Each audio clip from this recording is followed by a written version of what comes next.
And why is that customer service so important? Because you could argue that I failed over good customer service.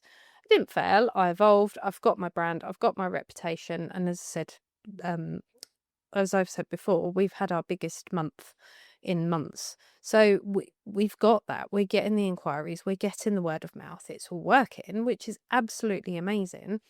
However, is it been too much?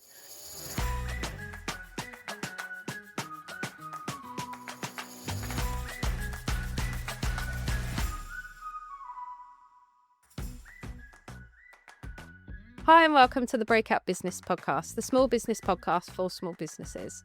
So today I thought I'd talk about customer service.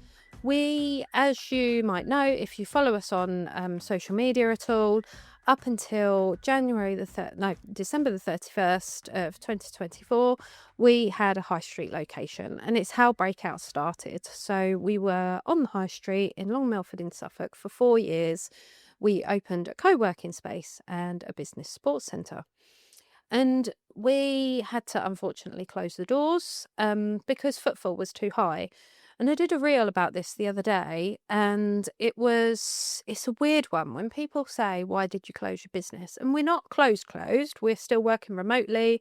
I still go to clients' places of work. They come to see us. We meet in various places, including cafes. So we're supporting other local small independents by buying food and drink from them, which is always a winner as well. So it's a bit double bubble. But the footfall was too high, which is a weird reason to close. Now, it's not weird if you review your business quite regularly and you look at your small business to look at what's working and what's not. So it's really, really important as a small business to see what's going well, what's not going well, and that is across the whole board, because mainly it will start from financials. So financially, it didn't work for us. The customers and the service we were attracting was about 10% of our turnover. However, this took up about 60 to 70% of our time. So one, you can see the problem there from a financial point of view. And overnight, from when we handed the keys over, stopped paying rent and all the bills, we started saving about £1,700 a month on our expenses, which, when you can do things remotely, and don't get me wrong, we did drop a couple of services. And on one hand, we don't attract all the people we used to, but we have attracted more. So it's all good. Like, business is absolutely booming, and we've had a better month last month than we have in months and months. So it's all good. It was absolutely the right decision. But coming to that decision was really, really hard. So it's really, really important to, one, look at the financials of the business. What are your expenses? What are your income? Where's your income coming from? And this is one of those jobs when you set up that it's a laborious job to start with. So depending how you're invoicing out or charging, if you've got a till system, whatever it is you're doing, it's really, really important to break that down. So with Making Tax Digital coming in for self-employment now as well, a lot of people will have to use software, which is brilliant, but all of a sudden you've got that £30 a month outlay on whether it's QuickBooks, Zero Sage, whatever it might be. However, used correctly and set up correctly, you can really nail down on if you've got products, so you can put every single product on there. If you've a service, you can do the type of service. So we split into social media, websites, IT support, bookkeeping. So we can see exactly what's bringing us more income. Now, that is really, really important. And that was one of the bases for the reason we closed the shop, because it wasn't working in that way. The other reason was time. So as I said, 10% of the turnover took over 70% of the time each week. And this was people walking in on the street. It made us really, really accessible. And in making us accessible, the first thing we say, and the first thing I do to anyone who works for us, is to consider customer service. So really, really have a think of how you want to treat people, how you want to be treated. How do you want to be treated as a customer? And that's where we start from. So anyone who walked in off the street was like, hiya, how are you? How can I help? So we're a bit British, so it's probably more of an American thing. So think of anyone who's been in a mall in America, and you can walk into the shop and straight away there is someone by the door. Hiya, can I help you? Do you need anything? And that's, to me, is really, really important. But there is a balance. There's a fine line of not being too in your face, and just giving the right amount of support. So really, it's quite a skill to judge what the customer wants. What does that client need? How do they want to be dealt with? Because everyone is so, so different, but it's really, really important. And we pride ourselves if we work how our customer works. We know things aren't a one size fits all. And also, we won't push things onto customers if they're not comfortable with it. So, depending on the service we're providing and who we're dealing with, what industry they're in, all of those, we will absolutely make sure we work how they need to work. And if it doesn't match, so if we can't work the way they need to, we'll recommend someone else. And we're all about collaboration, so we will 100% recommend someone if we know we cannot give the best job. So, through our networking events, through online networking, and by that I mean connecting with people, you can really understand if someone's completely different to us. So they might do social media like we do, but they might be completely different person, completely different way of working. So actually, they would be a better fit for certain customers than we would, and they'd ultimately do a better job if they're getting on well with that client, depending on who the client is or what product or service they're doing. And that's really important to us. So still the client goes away having the best service possible. But I'm not to say that's necessarily about us, but it also helps us with that time side of things. So where we'd have people walk in, and I always joked, we kind of become resident information rather than tourist information, where we'd be asked for recommendations of who to use and uh, whether it's a tradesman, whether it's a service for your business. So we would hand on heart give out people who we know, who we've worked with, who we've used ourselves. So we know as well. So it's not a hard no. So if someone comes in and goes, do you know a plumber? We're not just like, nah. I mean, how awkward is that? How when it's a hard no, as we don't like that. We don't like to be told no. But if it's a yes, I do know a plumber. Here's his details, or here's a list, or here's a business card. So we actively encouraged people to bring in the business cards, which is fine. We do this all the time. We do it online. We have emails coming in asking for recommendations. And the people we do work really, really well with, and the people we've collaborated with, have gained a lot of business because of us recommending them. Absolutely great. But again, have a think. If we're sat on the high street and we're doing some work and someone walks in, how long does it take you if someone distracts you, if the phone rings and you're in the middle of something, if there's a parcel delivery, if you're working from home, and it takes a good 15, 20 minutes to get back into what you were doing beforehand. And this is really, really important because this is where our time went. And it wasn't necessarily that and don't get me wrong, people would come in. We had people come in and asking us for help. We'd be really, really helpful. Half an hour later, they'd just walk out. And there was this issue in how do you charge for that? So have a think. If you walk into a coffee shop, you order a coffee, you pay for your coffee and you take a coffee out where you sit in or whatever it might be. But for a service-based business, how many of you are in a service-based business and you get exactly that? And I always give the example, I was talking to a makeup artist yesterday, Emma Quinn from Pretty Faces. If you want to look her up, she's an awesome makeup artist. And I was saying, it's like me FaceTiming Emma going, I've got this bronzer, how do I put this on? And then how do I put this mascara on? How do I use this product? And then half an hour later going, all right, thanks, bye. Well, Emma does makeup lessons. That's what she charges for. So it's a really weird with service industry. It's a really tricky one of how to charge for it. So before we closed and we looked at other options was, well, do people walk in and you're just like, here's my card machine. We use Square, so we had it on our phones, or we have the little Square card readers. So here's a card machine, like £10 for walking in. Whereas if they walked in, just went, "Do you know a plumber?" Well, no, I'm not going to charge for that. But also, like I said before, we haven't got affiliates with people, which you could argue is a bad business decision and not what we do. But there's other ways.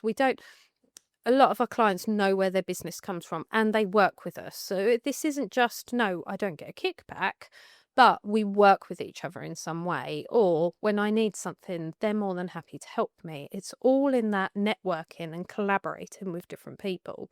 So, no, we didn't get anything for it. But also, it was the people that came in and asked a question and then just disappeared. They just walked out. And I'm not saying this is their fault. While we had, in the 4 years we were open, we had 2 absolute walkouts without paying. One was a desk hire, and one was some business advice. And I think it was the pure shock of learning from that. So we did learn from that. And then if people would book in, we would take bookings. So we eradicated a lot of it and we'd take bookings, fine. Then, do you take money up front? So do you take when you book, you can't book in until you've paid? So that was a tricky one, which we didn't do. So a bit like the beauty industry, you don't prepay for a haircut or your nails to be done or any other beauty appointment.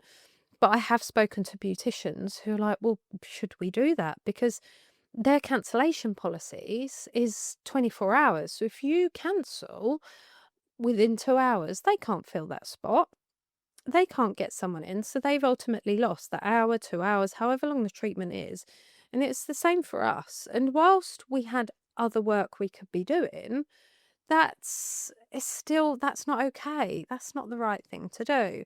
So we ended up with this kind of issue of, we knew there was this service out there. We gave great customer service. People wanted to walk in, they'd recommend us. The footfall was really high, but we couldn't charge all for it. Some things we did. And don't get me wrong, there was other people who came in and they're like, I've got a problem with my phone. And I'd solve it within 30 seconds.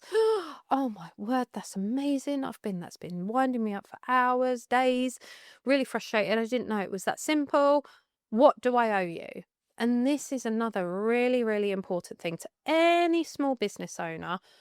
If you've never owned a business or never worked for yourself, just consider, every small business owner, how do they make their money? How do they get paid?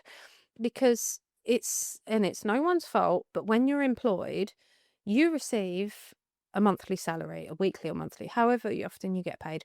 You are paid regularly. Absolutely fine. You're paid regularly. It goes into your account. Not a problem. With self-employed or business owners, if we don't work, we don't get paid. That income's got to come from somewhere. Now, you could argue there's retainer clients and other bits and pieces, but there are certain things, if you're a product-based business and no one buys, you don't get paid. You still need to make the products and have them available and attend craft fairs. I visited an event at the weekend and footfall was quite low. So people have stood there with beautiful stalls and things that they'd made, and that's all their time. That's their business. If they don't sell it, it just sits there. And if it's a larger volume, it's sat in store. They might be paying for storage for that. So always consider, how's that person making money? So we would have people that genuinely, I've helped them for 30 seconds. How much do I owe you?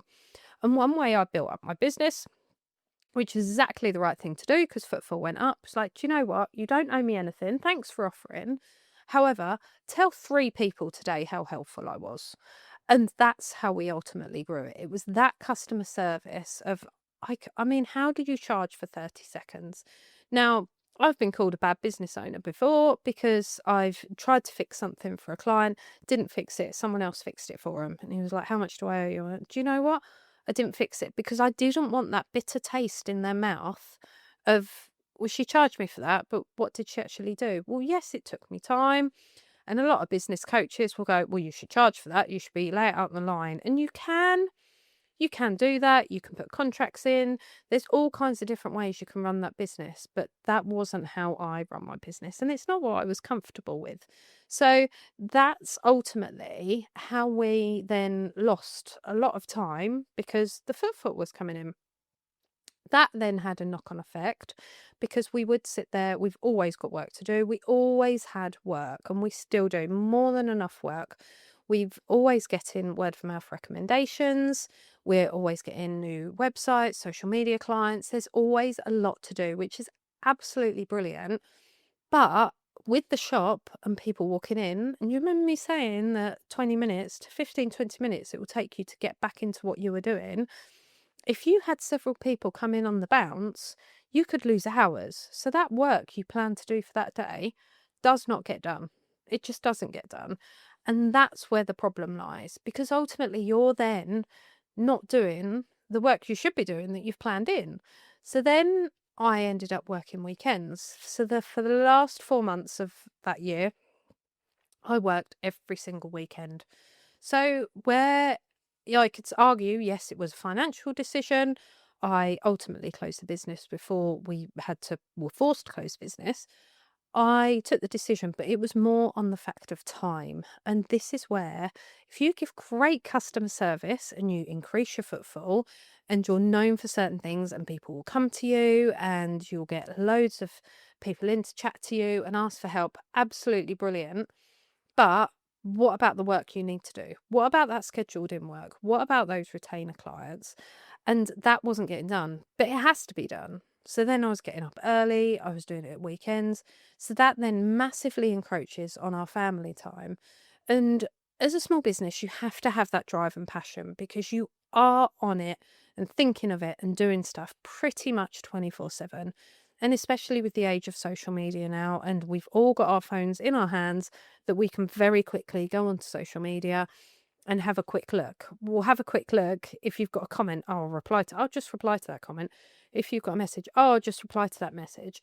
And it can just build and take over. So it's really, really important to have those boundaries in. And that's where, again, we made that decision because I didn't have those boundaries. And coupled with that, because of the high footfall and because of the customer service and because being on it all the time, and anyone who works, whether you work in retail, the beauty industry, where you're seeing a lot of high volume of people in a day, it can quickly lead to burnout and social exhaustion. So your social battery starts really high first thing in the morning, and then you're chatting to people and asking them about your day. Like as a hairdresser, the first conversation is, how was your holiday? Are you going on holiday? How are you? How's the family? Throughout the day, your social battery can drain massively. And I was going home to the point I couldn't even talk to my family because I just didn't have it in me because I'd given so much of myself away by having really good customer service that I was absolutely drained, and it's not a good position to be in.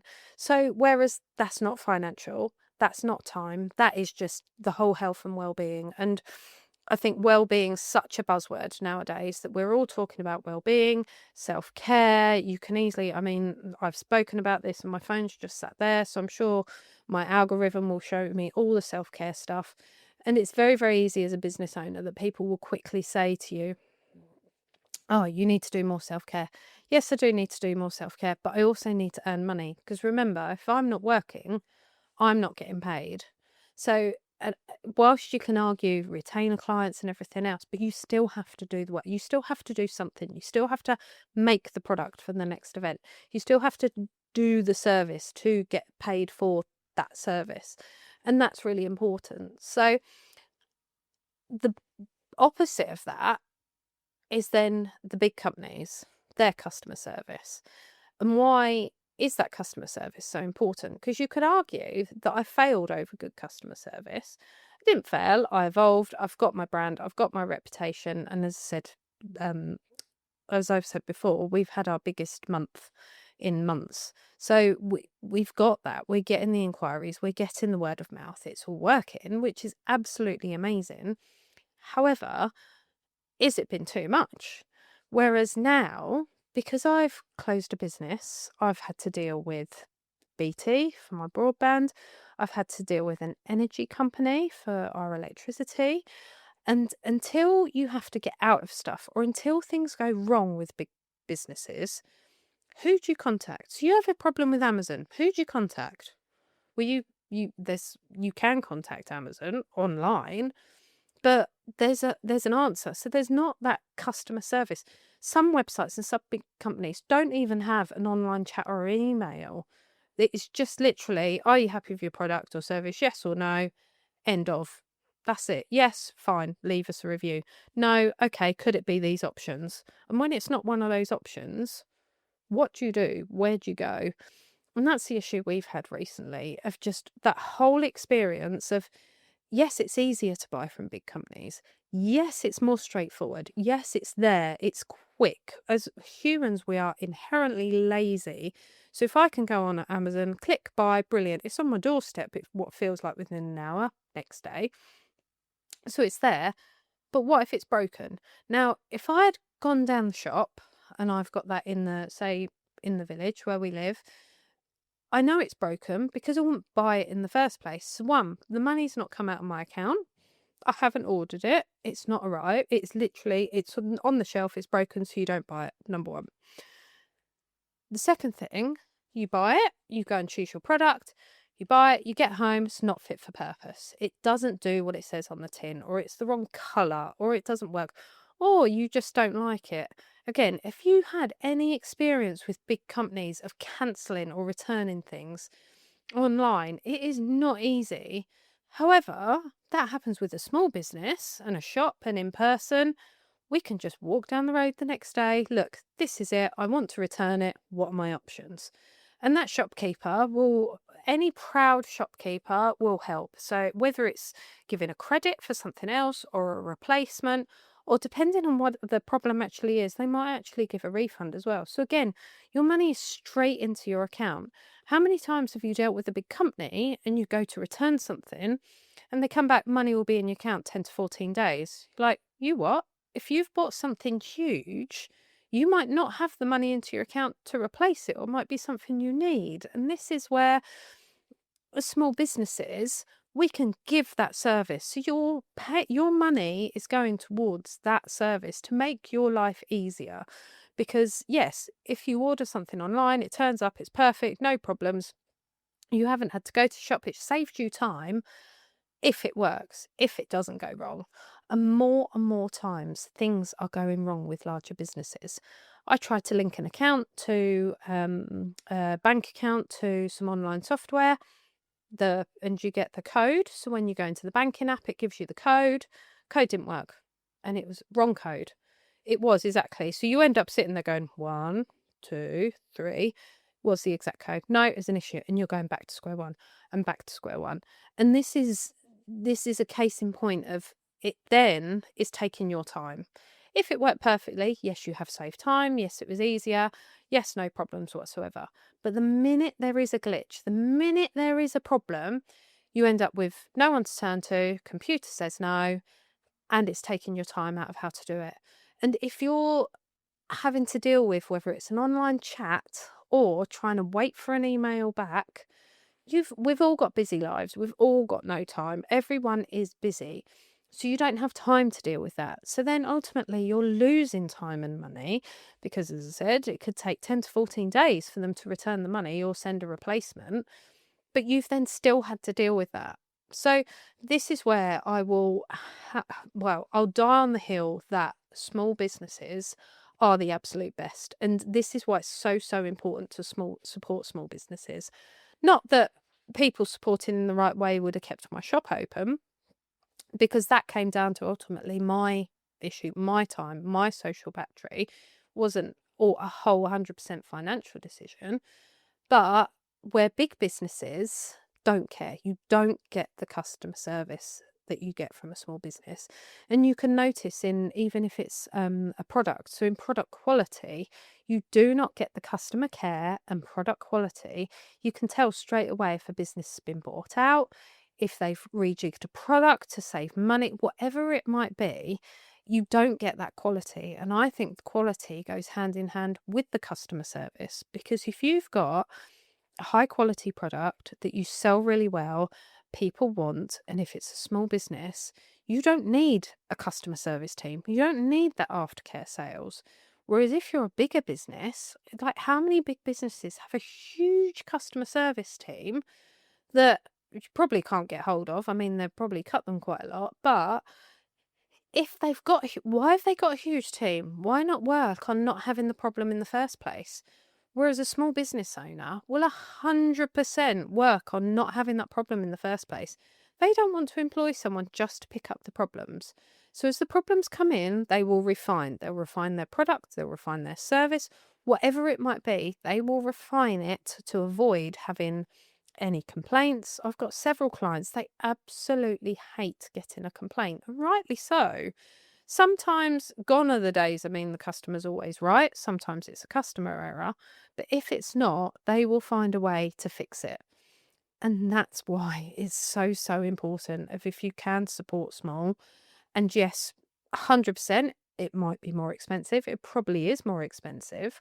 But where's your money going? Your money's going back into the local economy. Your money is supporting someone's dream. They genuinely 100%. We've seen the memes. We've seen it on social media where people do a little happy dance because people have bought from that small business. 100% that happens. The messages I get from clients, oh, I've had a booking. Oh, I've had an order. I'm so excited. Big businesses, like, it just, they don't even notice it. There's so many, which I'm not knocking because there's a place for them, but there's also a place for small businesses as well. And I think if you can take the time to look at other options of where to buy stuff, where to put your support, what you can do, who you're going to be dealing with, that is so important and ultimately will make your life easier. So let us know, have a think, let us know what you think of this episode. Are you a small business? What do you do for your customer service? Do you go out your way? Or maybe you don't have any issues with your products or services. We did have a networking meeting recently, and some of the client stories were absolutely scary. It wasn't the small business owner's fault, it was a customer fault, and it had to be resolved in certain ways. But what are your stories? Share them with us. Let us know. And if you need help with customer service or you're not sure how to deal with customers, let us know. We are an award-winning business in customer service, and we could definitely help you get out of every which way possible. And if you've got a friend that's maybe a business owner or another client that needs help in that area, send them this episode and let us know what you think. And as always, for a small business podcast, like and subscribe because it will definitely help us. And maybe leave us a review. Let us know what you think. And we'll see you next episode.